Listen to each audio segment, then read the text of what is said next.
Welcome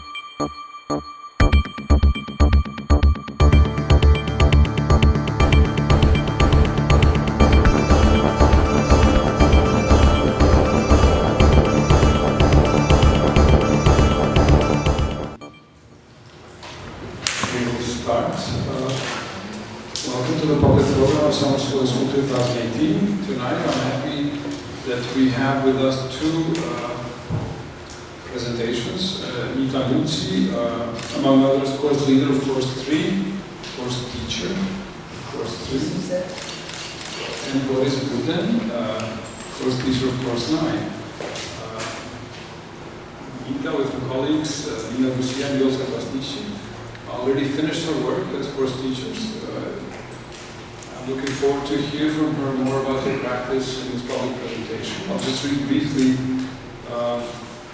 something from her biography, and you have materials in the space. So Nita Luci is a lecturer at the Department of Anthropology, Sociology, and Contemporary Art at the University of Pristina. She holds a PhD in anthropology. She got a PhD at the University of Michigan and Harvard. Her research includes topics of gender and manhood, social and political movements, state and post-socialism, nationalism, contemporary art, military intervention, memory, and violence. In 2013, she co-founded the University Program for Gender Studies and Research at the University of Pristina, where she currently co-chairs this institute. In 2013, she was visiting research scholar and fellow at the Gender Research Institute at Dartmouth College. In addition to her university engagement, she also serves on the boards of a number of civil society organizations in Kosovo, focusing on gender mainly, LGBT rights, gender-based violence, research, and activism. Selected publications include The Making of Citizenship Against Corruption in Kosovo, Protest, Lies, and Public Good, Our Men Will Not Have Amnesia, Civic Engagement, Emancipation, and Gender Public in Kosovo, co-authored with Nita Luci, CU Press 2014, UN Welcomed Guest or Unwelcome Guest, NATO Intervention in Kosovo, Routledge 2011, Events and Sites of Difference, Marking Self and Other in Kosovo, co-authored with Predrag Markovic, Ashgate 2009, Superfluidity, Kosovo and Contemporary Art 2008, The Politics of Remembrance and Belonging, Life Histories of Albanian Women in Kosovo, co-authored with Josef Vasnici, among others. So I was just trying to read a bit more to have, let's say, a better introduction of your work. The full schedule of our program can be found on our website and our social media pages. I again welcome you, and the floor is yours. Thank you very much. Thank you, Arthur. I think even last time when I did a presentation, it was again both of us. Yeah. Last year. Yeah.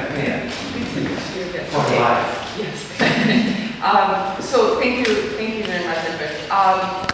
So today, what I wanted to talk about is something that's kind of in between project, and it's more of a project in progress than necessarily something that is finished. And I really look forward to the opportunity to be able to discuss with you. So Albert and I spoke a little bit about what I could talk about today, and we're both involved in a 4-year project together. So we'll talk a little bit about that as well.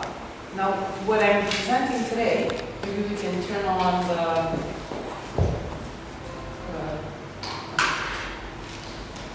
projector. Okay, is something that is partly something that I had worked on by myself, and something that I'm also developing with a colleague, with Stephanie Schwander-Sievers from Borden University. And this is coming out of this UK Arts and Humanities Research Council project where we're partnering with Stacion. And I'll talk a little more about that partnership. So, although Stephanie's not here, because it's something that we've been jointly looking at, I thought it would be relevant to also state that. So what I wanted to kind of open with is a work by Haveit from 2015. And to perhaps just kind of tell you a little bit about where we situate this work and how we see it, and then we can view it, and then I'll go back to my presentation. 2015, Haveit, a feminist art collective for artists from Pristina, performed a direct intervention into what is the assumed sine-qua-non of Albanian culture, namely its Kanun of customary law. In a video performance, the artist poured flour over a copy of the Kanun, a codified text of customary law, spreading it with a rolling pin over the book copy. Togger, the title of the artwork, is, I would suggest, a performance of women's labor over the persistency of patriarchal dominance of socio-cultural relations.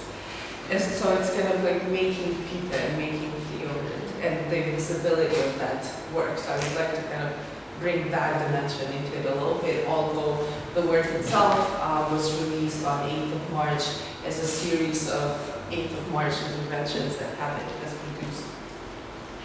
As such, it also represents one of a series of aesthetic and political challenges to the existing gender ideology in Kosovo and globally. However, the social practices of Kanun also present a knowledge that have at times placed Kosovar society in the path of modernity, and that's specifically in terms of specific social and political movements when customary law was mobilized in blood-feud reconciliation as a means of thinking of progressive state building, human rights in the 1990s, but that's kind of a different story, but certainly part of it. So I would kind of suggest to think of the Kanun as something that exists in the contemporary moment as well, not necessarily a piece or remnant of a past, but it's constant remaking. But at times it also has defined Kosovo's backwardness and has been a way of kind of both self-reflection but reflection from the outside as well, in terms of what has prevented Kosovo culturally and politically, so to say, to move forward or to progress. In this regard, what we're trying to do in a paper that we're developing is to employ the concept of cognitive justice, which is not our own, we're borrowing, as a principle for the equal treatment of all knowledges. And such a proposal goes beyond the kind of simple critique of the universality of science. So we're not necessarily attacking the idea that this is universal scientific knowledge through which particular kind of violence is conducted. And we're also trying to avoid falling into cultural relativism, to say that all knowledges are equal and kind of equating that. But rather, kind of we want to think of this term as something that treats development as a form of violence conducted over particular ways of knowing. So not situated within the conversation of development discourse and development practices, through which a lot of different interventions come in, and I want to make that connection very soon to this piece as well. Whether it's this kind of violence, whether it's through state, multi-state, or non-governmental actors, and we, as I said, draw from the concept in order to point to the structural asymmetries that position aesthetic representations in repertoires. We would like to argue that aesthetic political articulations permeate Kosovar society, while state and international funding streams and at times conflicting political demands influence the methods and outcomes of arts-based practices.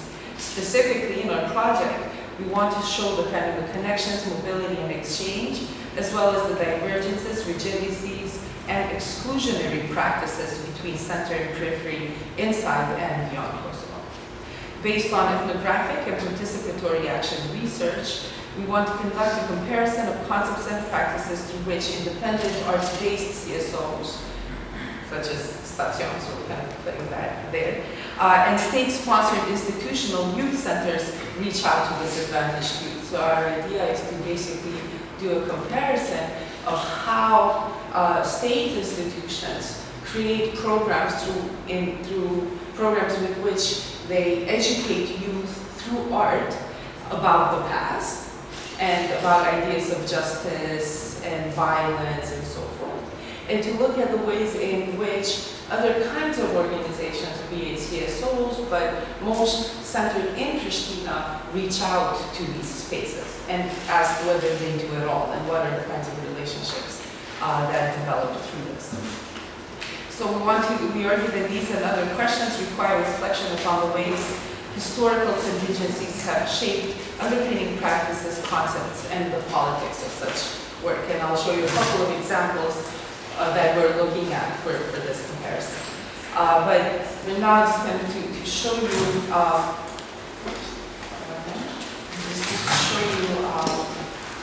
you should watch this work, and then can you go on to back to me talking.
Now, this particular work received different kinds of responses and different kinds of feedback, some of which was very supportive, but there were also, you will see, if you go to YouTube and see the video, you'll see also the comments, which I think is always very important to also look at how people comment to this kind of stuff.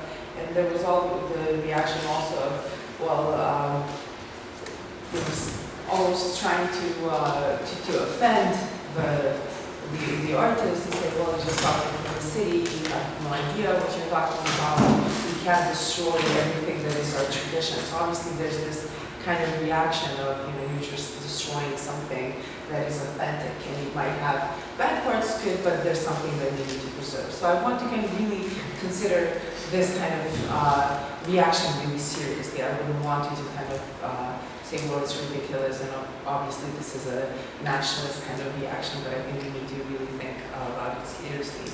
Especially because, for numerous reasons, but especially because of the kinds of hierarchies that exist in the interpretation and in the interaction with this kind of work. And if we want to think of how potentially this work then, or our project as well, is going to lead to practice, because one of the questions we have is how do we take art and transform it into an educational practice? And it's quite very tricky. Also, we want to understand, obviously, what people think and how they perceive issues.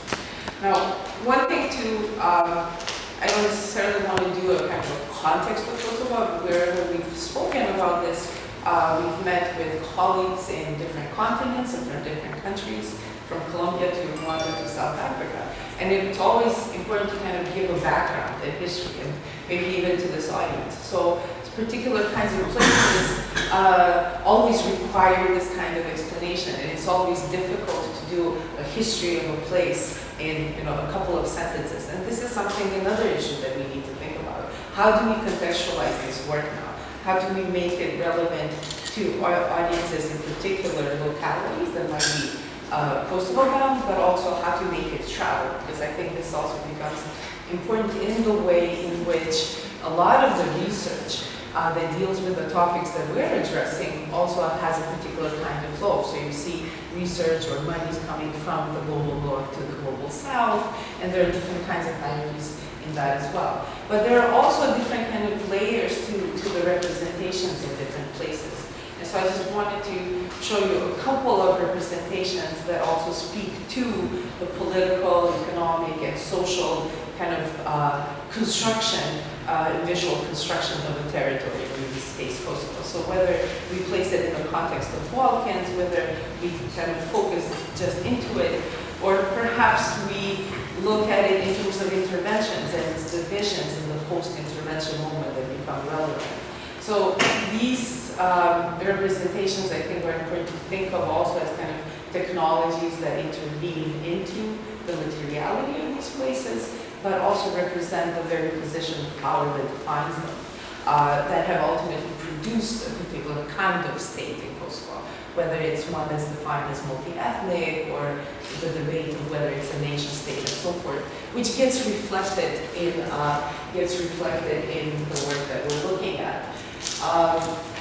So you can see, for example, on this side, you have the division right after, or that is not maintained necessarily today, but right after intervention in a way in which Kosovo kind of gets split up between the different NATO missions and troops. And we do want to think of what this relationship has meant, right, this kind of interventions, and how they've not having necessarily been only military, but of other kinds as well. Now, obviously one of the issues that, as I said, becomes relevant to consider is how, for us as anthropologists, for both me and Stephanie, how culture gets defined in all of this, especially in a context where we have the idea of ethnic belonging being the very concept that, on the one hand, is rejected, but at the same time is reinforced. So, for example, the very package that led to Kosovo's Declaration of Independence, the Mattia-Pisari package, reaffirms ethnicity as the basis for defining citizenship. And this itself becomes incredibly problematic in thinking about any. So again, bringing in this idea of the different kinds of knowledges that are politically being produced at different levels. And there is, we kind of argue, kind of competing ideas here, obviously, but I want to skip that.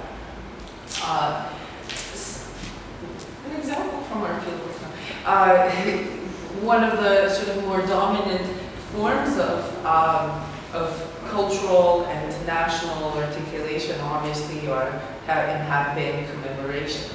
Now, part of our project will also be located in more in urban contexts, where specifically those municipalities that have been most affected by the war, and where these kinds of practices of commemoration are incredibly relevant and might be very differently perceived and experienced than, let's say, in Pristina. Not to say that they're not present, but they have a very different kind of everyday relevance to them.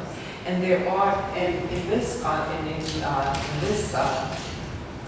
for my mouse. Where's my, I want to move this. Okay, anyway. In addition to that, there are also some of the most relevant everyday practices that are not only those within sort of these special events. So the kind of idea is that we don't look at history as kind of the linearity of events, but we think of how history is actually being reproduced and how these cultural expressions are produced in the everyday. One way to think of them is to put them in the context of schools, obviously, for different reasons. And how the sort of the future, the new generations are taught. What is the history that they're learning? What are the representations that are relevant to them? Among some of those are these drawings that we've also been collecting from different schools that speak to the way in which young people in schools think of history, how they represent it, how they define it. So everything from Adem the legendary commander, martyr, Gaelic hero, to other kinds of representations that show either that obviously show moments in war and sacrifice and so forth, but all of this is marked by a particular very masculine, sort of masculine tropes. The history that is being given is a history kind of in Kosovo that starts in 1999.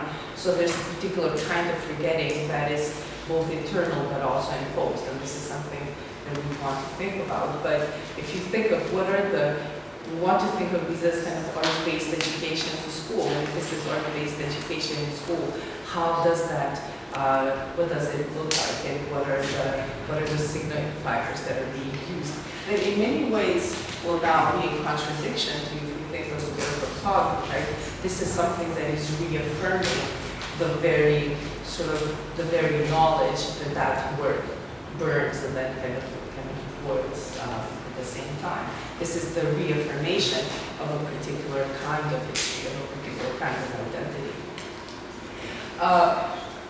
Obviously, at the same time, we have other kinds of, I don't want to call this an necessarily artistic practice, but I've been for a while also really interested in how billboards, so if we want to think of what is the political space and what is the political culture within which these practices exist and within which these institutions are being constructed, these educational institutions and so forth, we have to think of what is that political culture that is articulated and that is mobilized.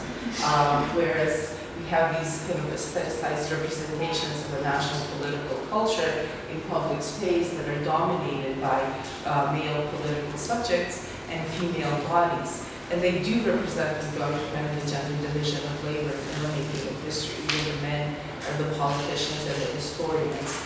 Again, kind of that very raw division between men as culture and politics and women as nature and as sex. Obviously, also in this kind of context, we have very social places that are places that venerate a particular kind of masculinity, a very militarized masculinity, and we see it both in the official state-sanctioned, but also in other kinds of private articulations, whether it's in schools, in public space, or in private spaces. Although these are very homosocial spaces, at the same time they're very homophobic and exclusionary because they also rely on an exclusion of particular kinds of sexualities and other kinds of identities. So here's another intervention by Haveit on February 14th. I can't remember the year now. I'm sorry.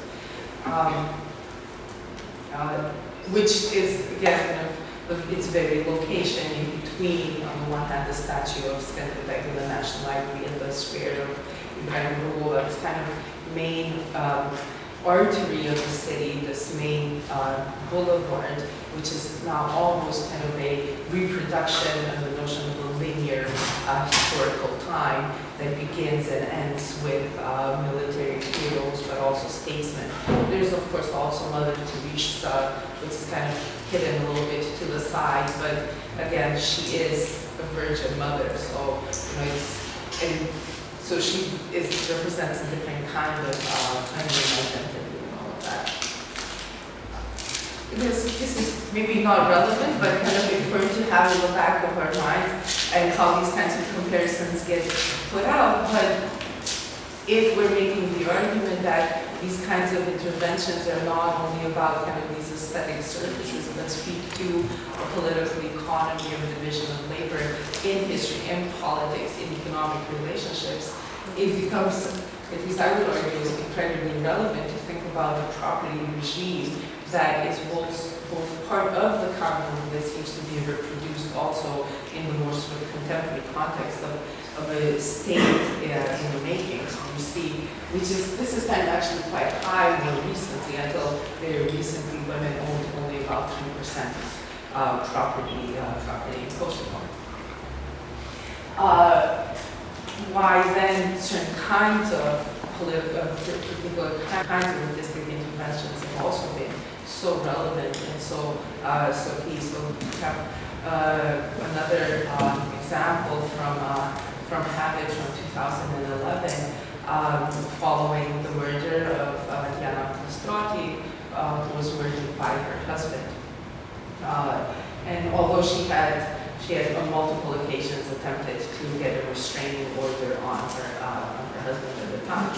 Now I want to kind of connect it to property because this is the very kind of, on the one hand, there could be that explanation that, well, it's cultural traditions, and that's what we mainly hear, right? In order to explain this kind of backwardness and this kind of why only 3%, why only 16%, very often the explanation is a very culturalist one. And this is obviously where I would argue the new kind of form of articulating these more racialized kind of distinctions, right, where culture has now kind of come to substitute our previous understanding of inherent differences and inherent kind of differences in ability and intellect and possibility to develop or to be civilized. Because this idea of this very kind of gendered violence is obviously part of all societies globally. But however, on the other side, it becomes a means through which particular interventions can also be justified. So to think of what has been the funding stream of different themes in Kosovo becomes very important of how we moved from, let's say, topics of domestic violence, trafficking, to reconciliation, and so forth, that is very much kind of geared through the way in which international donors decide to fund particular projects. But whereas, you can have a poster of a woman in shackles and say, stop trafficking, nobody actually addresses the root cause of this, which is basically economic, which is poverty, which is the cause of that very subjection. But we more readily kind of go to more cultural explanations for this. I'm going to skip that. This I thought that was kind of an interesting kind of intervention that we were thinking of. This is from a couple of years ago where the EU office in Kosovo tried to kind of commemorate what here we call Europe Day, but basically which is the day of the fall of not fascism, but in Kosovo we call it Europe Day. And on this particular year, this whole street was transformed to a Europe street, and so you could go to the different stalls that had, Germany or France, and you could visit. So the idea was, we're very sorry you can't come to us, but we're going to come to you. We're still going to keep you kind of out there. So you, and there was an immediate reaction by a group of designers who produced this other sign on the other side that said primitive non-EU citizens, which says something about the way in which these kinds of interventions like Europe Street are not just taken at face value, but rather there's quite a bit of reflection, I would say, and introspection of what they mean. On the other hand, I think, art that's being used to provoke particular kind of imaginings, but sometimes they are also rejected because I think that they can also, they talk more about external imaginaries than internal impossibilities. So this idea of a Serb and Albanian who fall in love is very much kind of part of, it was similar, we talked in our course, to the way in which Angelina Jolie treated the whole topic of wartime sexual violence in Bosnia, that somehow the captive and the captor kind of almost fall in love with each other. That is very much part of a more romanticized kind of expectation from the outside than necessarily possibility from within.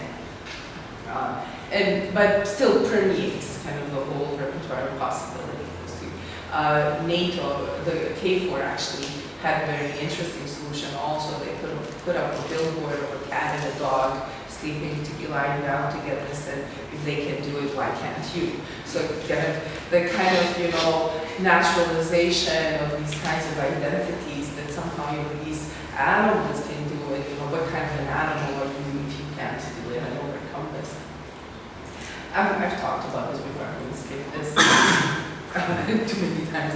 But again, kind of examples of how relevant these kinds of exclusions have been. But I think I've addressed this with this audience before.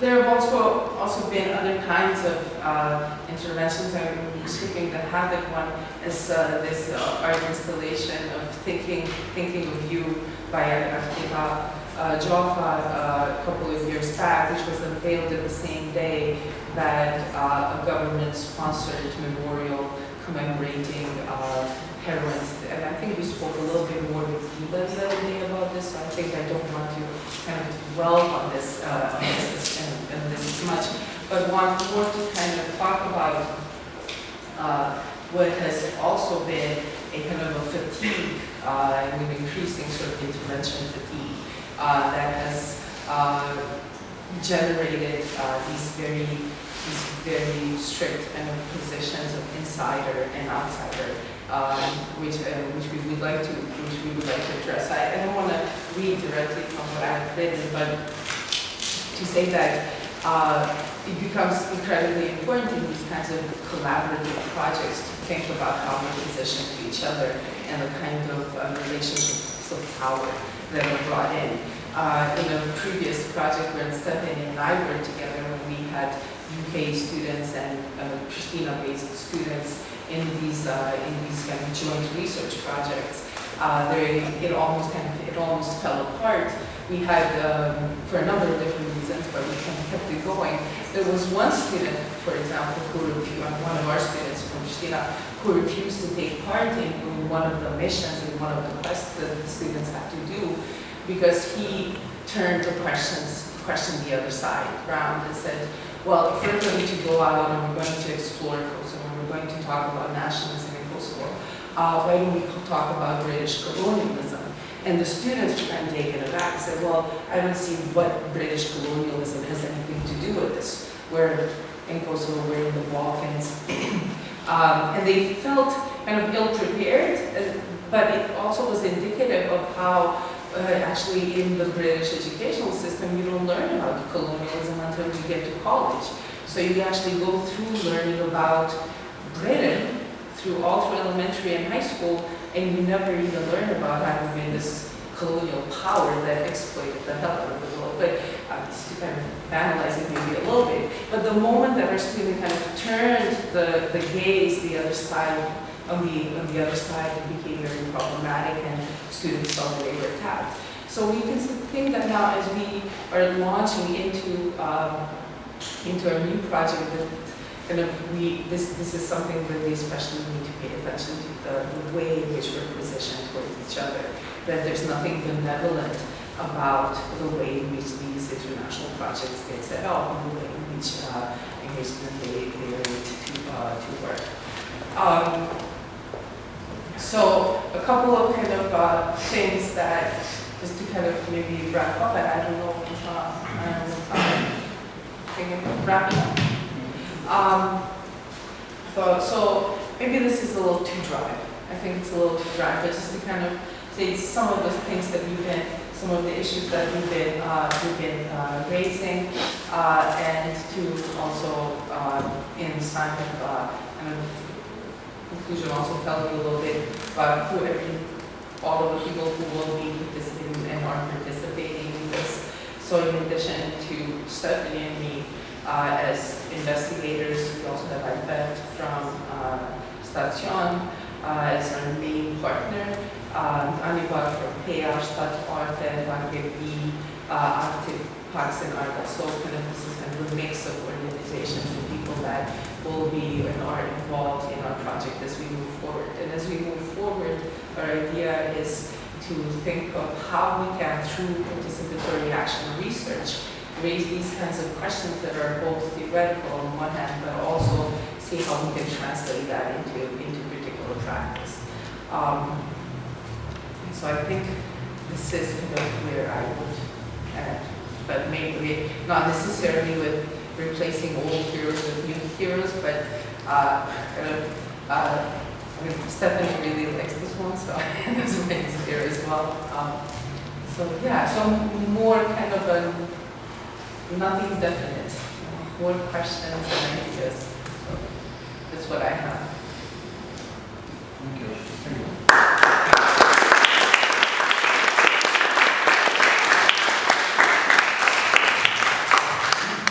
We can take some questions if anyone has any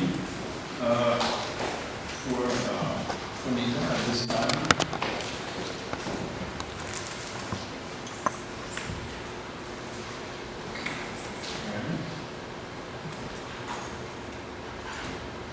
There is a question.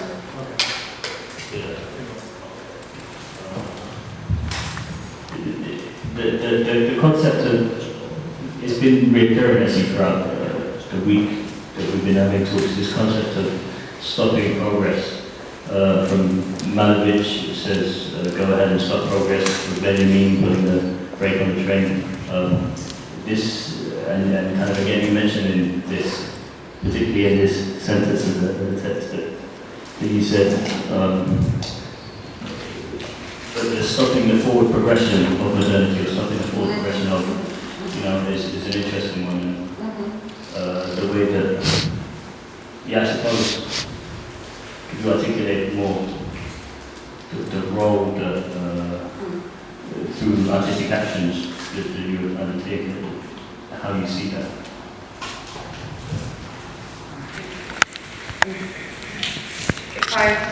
So I'm not sure if I understand this completely, but so at least, so if one of my sort of the starting points for this, for me at least, I think one thing is that we're going to think about our positionality and the questions that we raise and the research that we do, to talk about whether it is about nationalism or to talk about gender and feminism in Kosovo, me and other colleagues has actually led us to seeing that the sort of the production of feminist analysis that has come from mainly sort of the North Atlantic, the sort of Euro-Atlantic context doesn't manage to explain a lot of what we see. So, for example, we've seen that conversations with Black feminists or conversations with post-colonial or fourth wave feminism has been more relevant. And in those interrogations, these questions about definitions of or notions of progress and modernity and development are key because they're part of the way in which both gender but other kinds of identities and other kinds of relationships get set up, right? So that there's this intersection of class and gender and race and so forth. So why the idea of progress and development is important is for numerous historical reasons, if you want to call it that has to do with the way in which Kosovo as a cultural and political space has been defined and intervened into through different kinds of governments, whether it was the socialist federative Yugoslavia, or it was a post-intervention protectorate, or it is a multi-ethnic state. Now, the idea of development and progress has been key to defining both and legitimizing the kinds of politics and the kinds of governmentality that we've seen in Kosovo. So, for example, in socialist Yugoslavia, it was always very easy to get an abortion in Kosovo. But there were all kinds of welfare incentives to increase birth rates in Serbia. Women were having less kids in Serbia because they were having more education, more job opportunity, maybe, more employment. In Kosovo, high birth rates. This was seen as incredibly dangerous. But why it was seen as dangerous also in the official discourse is that because this was going to prevent Kosovo's progress and modernization and so forth. So in every kind of intervention, the notions of development and progress have been central. And why just talking about, and why, for example, talking about domestic violence in Kosovo is not only about talking relationships between men and women, or women and women and men and women, but it is to talk about Albanian and Serbian and Roma interpretation, all kinds of other men and women. It's always connected to the idea of how these identities kind of fare on some kind of barometer of progress. So they never occur outside of their discourse. So I don't know if that answers the question. Yeah. Or does it to some extent, maybe? I don't know. Or do you want more kind of how I would define it? Like, I see it as a kind of, not to use the majority, but kind of a technology of power. And it is also part of how these international projects also work and get set up. So even the project that we're participating in, we're constantly kind of wanting to raise these questions. So for example, in South Africa, when we were even proposing that maybe we could do a look at a comparison of apartheid in South Africa and Kosovo, they said, you don't know what apartheid is, like we have the claim to this. So it's about kind of, can we, through this project, create possibilities that question these kinds of concepts constantly. I don't know if I'm answering that. No, that's good, yeah.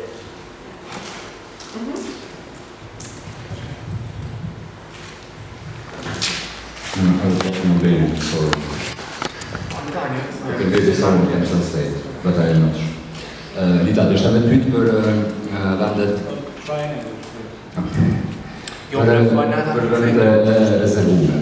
Nëse shohim ta vendin lizeve që shëshqas për shumë qeveria dhe shëshnia jonë ndaj feminizmit, është gjithmonë një farë rezervimi.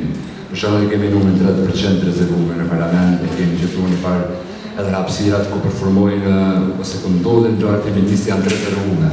Për ta dhënë punës të Haveit që zakonisht shkojnë për hapësira.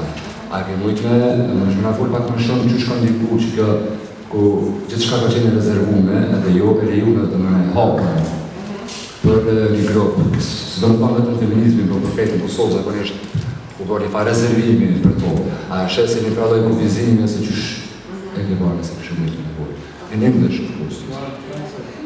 That's okay, so Okay. so the question basically is, the question is how to think about the fact that particular kinds of rights, this is how I understand the question, the particular kinds of rights given to different groups. Like let's say women in parliament, 30% quota, this group, this percent here, there, right? This kind of legal system that has created the distributed rights according to percentages and so forth, how this has, this has affected our society overall, or kind of what it's produced, right? I think what it's produced, kind of, to be blunt and direct, it's produced kind of a series of these kinds of representations. So think of, Arketa's piece like Thinking of You, right? It deals with representation, deals with representing wartime sexual violence, right? And it's an intervention into a public space which it deemed was this space of homosocial kind of hegemony, right? A football field, and it aimed to take that space, right? So a lot of this has been about going in and intervening and trying to, which is kind of almost like reproducing the way in which our government has also been set up. Like, I go in, I take over, it's mine, kind of thing. You can't say anything about it. But the way in which what this distribution of rights has done is that it has, to some extent, created that possibility of representation and recognized certain inequalities, but it's missing, to kind of paraphrase Nancy Fraser, it's missing redistribution. And so that's what has been produced, I think. because we've created a system that has relied on this kind of almost surface representation, or this quota system, but which doesn't create possibilities of any kind to redistribute, right? And so there can really be no social justice without that part, I would argue as well. And so I think we're stuck at that level. So Heroina, for example, the monument was an attempt to recognize and to represent, to recognize the absence of women in commemoration, but it did nothing in terms of addressing the socioeconomic inequalities that women experience due to them being women and poor and victims of particular kinds of violence and so forth. That's something. So I don't know if I can follow you, but maybe it's important. So basically, these larger interventions are always part of the political agenda. Let's say. I mean, both. For instance, if we talk about this particular project, maybe to reflect a bit again. So it was state-sponsored. And state-sponsored projects usually use or are used by artists or people who are not living here. This is very important to mention. So in this case, an artist who lives in the United Kingdom, let's say, lands in a topic somehow and tries to work through a production unit, a large production unit, and completely disregards the issue which is here and tries to create, let's say, some sort of base for her project here. The project initially happened in the United Kingdom in a small exhibition, then the producer saw the project, pitched her, let's say, with the larger idea, and then it happened here. What it created here, it's not that it was completely distant from the reality, because it never could, but it was also followed by a lack of discourse, let's say, from critical theoreticians which were not engaging with the project in the public sphere. So because it was state-sponsored, by the president, let's say, and accidentally she was a woman, so she was completely allowed to do whatever without really facing criticism directly for a very problematical approach to politics. And it's equal for other larger interventions. Artists who deal with critical issues here are not only not supported, but they're always somehow sidelined in these larger, let's say, enterprises, which always carry a state agenda. But then I was just going to add, this is then the challenge, right? Also, this will be the challenge for our project as well, because... So the project aims basically to localize, let's say, these potentials in our society, let's say our country, or even broader, and invest in them. I'm using the right word, invest. Say, like, build capacity, try to create context around the practice, and also follow it with research in the ground. How do these practices meet up with, let's say, real issues which are located in... Or if, for example, we end up using, let's say, some kind of an educational module that we want integrated in schools. That will mean that we will also then become part of the state intervention. So this will then mean that we need to think very carefully through how that will happen.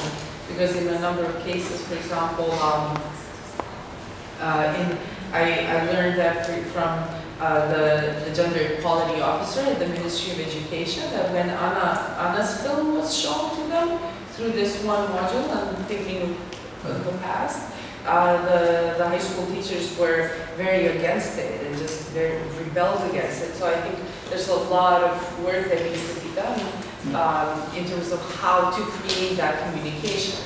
And sometimes it might seem like, for some people it will be, well, I just, you kind of stay away, you don't do that communication, but it becomes incredibly important for some of us who are, also educators at the same time, it is important to think of how the revisionism that has occurred in history can now be tackled. And it can ultimately produce, what can we produce as an alternative to this? Because it is turning out to be quite dangerous, producing very dangerous kinds of results. And another, to try to support researchers, academia, to get out of the university, let's say, because in many cases they feel quite comfortable within the university and don't take their respective role in public discourse or public life. And the idea, the initial idea was also to try to support these researchers, academia somehow, so that they somehow follow closely these practices and strengthen them. I mean, you have a case, for instance, when we had a presentation by Madeleine Delade, a case where, let's say, philosophers, researchers were always staying very close to Nita Luci, for instance, in Slovenia. And even when they were, let's say, threatened by politicians or by, I don't know whom, they could create that front around their practice and also try to create a unified idea or a coalition of workers from different practices so that they can be more effective in a given time.